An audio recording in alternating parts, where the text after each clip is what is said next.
Мне, как родственнику, как сыну, не было представлено доказательств,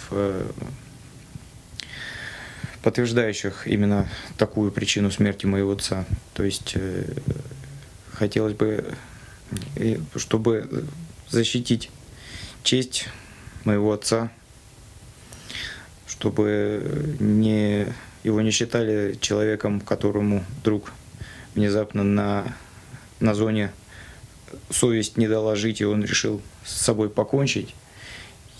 Я считаю необходимым провести расследование и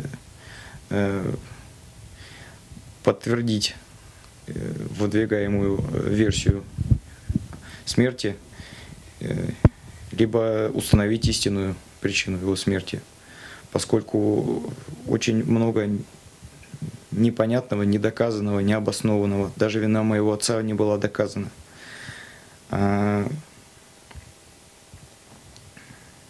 И просто из моего отца сделали виновника и жертву произошедшей трагедии. Я не понимаю, почему человек, отработав всю жизнь на севере, жизнь свою отдав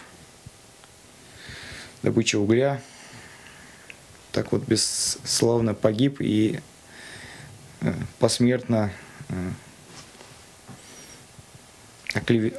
его оклеветали. Я не знаю, каким образом добиться правды, но, конечно, мы будем просить о проведении проверки по факту гибели моего отца, и чтобы установили, что все-таки произошло в следственном изоляторе Сыктывкара.